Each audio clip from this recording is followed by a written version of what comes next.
أعوذ بالله من الشيطان الرجيم. بسم الله الرحمن الرحيم. يا أيها الذين آمنوا كتب عليكم الصيام كما كتب على الذين من قبلكم لعلكم تتقون.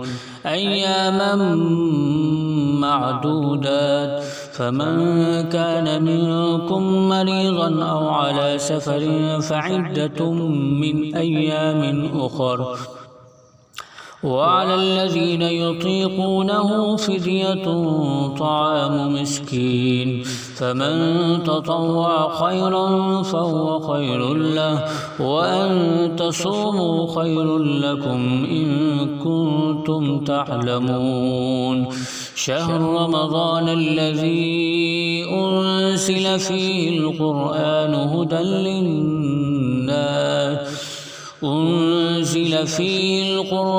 هدى للناس وبينات من الهدى والفرقان، فمن شهد منكم الشهر فليصم، ومن كان مريضا أو على سفر فعدة من أيام أخر، يريد الله بكم اليسر ولا يريد بكم العسر، ولتكملوا العدة ولتكبروا الله على ما هداكم ولعلكم تشكرون. وإذا سألك عبادي عني فإني قريب أجيب دعوة الداع إذا دعاني فليستجيبوا لي وليؤمنوا بي لعلهم يرشدون. أحل لكم ليلة الصيام الرفث إلى نسائكم هن لباس لكم وأنتم لباس لهن،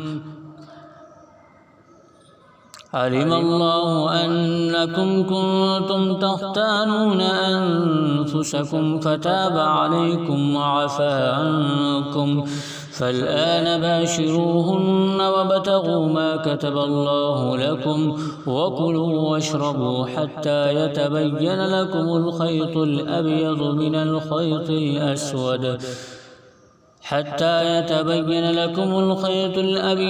الخيط الأسود من الفجر، ثم أتموا الصيام إلى الليل، ولا تباشروهن وأنتم عاكفون في المساجد، تلك حدود الله فلا تقربوها، كذلك يبين الله آياته للناس لعلهم يتقون.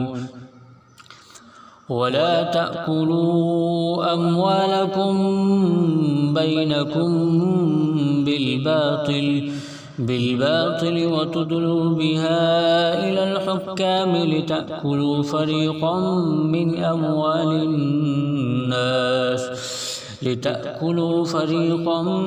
أموال الناس بالإثم وأنتم تعلمون.